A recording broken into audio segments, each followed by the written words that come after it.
Unë vin nga një vend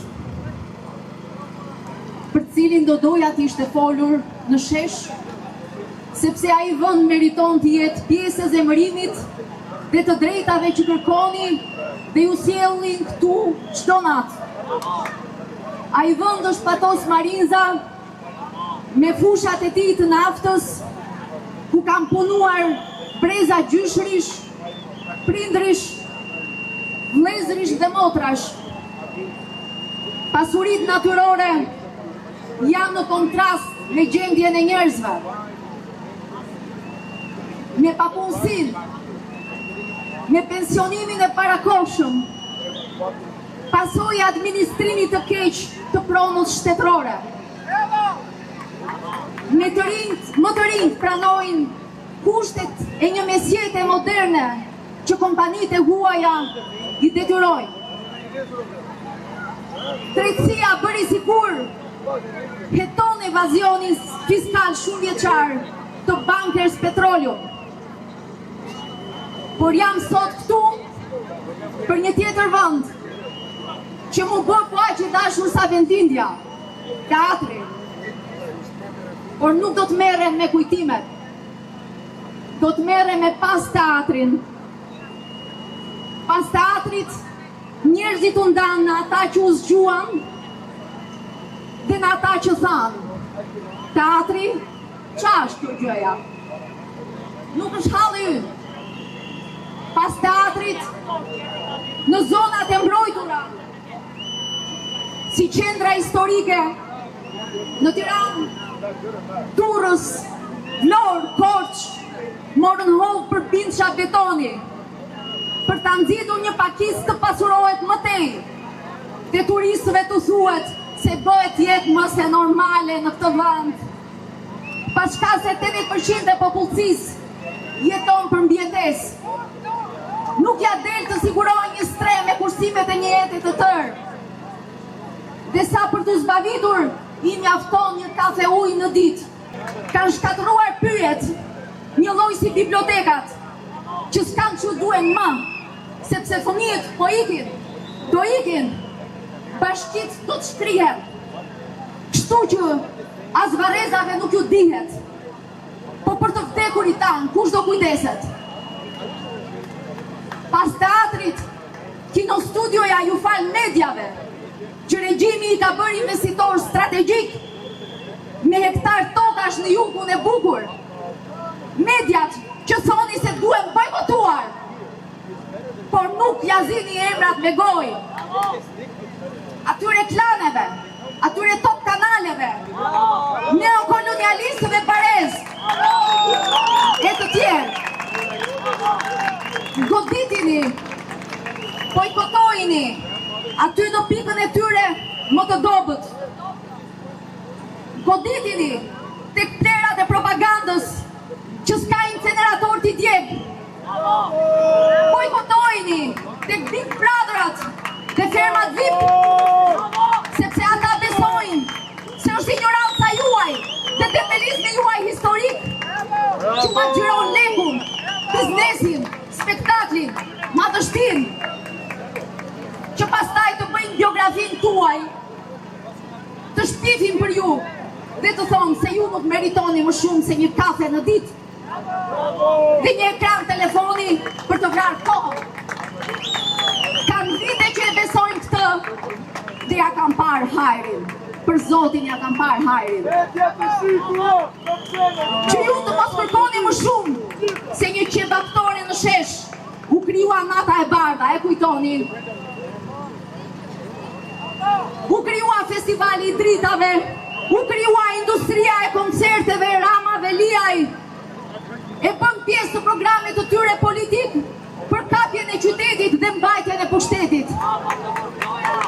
E pra, Kanye West ishte thjesht bavitja radhës për ta me pak më shumë arrogancë.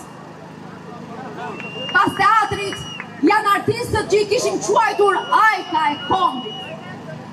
Dhe që për një kohë të gjatë do t'i kujtojmë si turpi që do t'i mbetet në ballë shoqërisë, sepse besonim se edhe ata ishin shoqëria.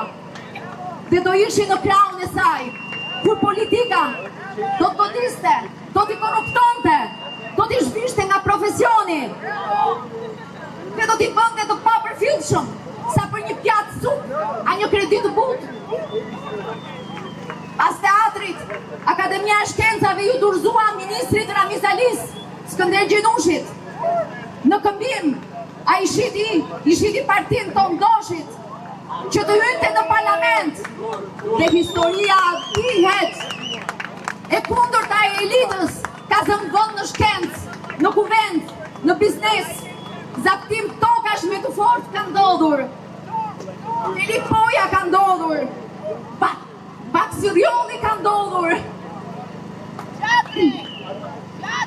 pasi kishin ndodhur një herë, Kakomeja, Palasa, Porto Palermoja, një shoqëri e traumatizuar, gjithmonë e zbulon me vonesë lirinë e vërtet, dhe ky shesh po i jep kuptim kësaj lirie, që çmimin e ka të lartë, joshin e ka të fortë dhe të magjishme. Në mesjush, duhet të ketë nga ta që u flasin për lirinë, dhe që një ditë do të kërkojmë pushtet prej jush. Por ju tani keni për t'i dalluar, sepse e keni identifikuar më në fund me gjithë shka, modelin e 35 viteve, po e zhvish një gjuhën e demagogut që ka folur pa pushim për lirin, emancipimin dhe të ardhmen, duke i vrarë për dit nga pak të gjitha këto, sepse e ka menduar veten të paprekshëm. Keni dëgjuar zonjën e tij të shplajt trut fëmijëve në ekranet e televizionit, duke thënë, e din, edhe kur të mos jetë më, do ta kujtojnë pensionistët e ardhshëm, turistët që nuk kanë lindur ende do ta kujtojnë, kur të shëtisin Lungomares dhe Nën Velier. Zero negocim me këtë njeri që nuk nje respekt për popullin që drejton, zero tolerancë për gjuhën e tij të dhunshme dhe moralin e tij që fyen edhe shtazët. Pas teatrit, vuajtja e shqiptarëve nuk duhet lënë vetëm në dorë të spitaleve, se aty dihet se si shkon këta. Tek ajo që po kërkoni dhe i keni vënë emrin Shqipëri e Re. Duhet hapur vend në radhë të parë në mendjet tuaja dhe në shpresat tuaja. Duhet hapur vend për bibliotekat, për librarit, për kinemat, për galeritë e artit, për skenat që janë shkatëruar, apo që u premtuan dhe nuk u ndërtuan kur.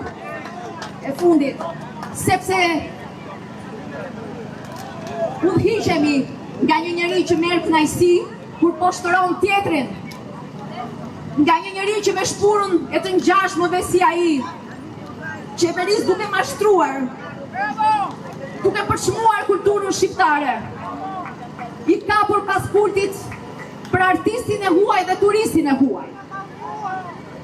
Ringritja e këtyre vendeve që janë edhe shpirtërore mund ta përpunojnë dhimbjen që është shkaktuar shqiptarëve, si atyre që e kanë ndjerë sy hapur këtë dhimbje, edhe atyre që e kanë akoma mundësinë të zgjohen. Revolta juaj do t'i zgjojë edhe ata një ditë. Zemërimi juaj drejt ose po, dhe dashuria juaj.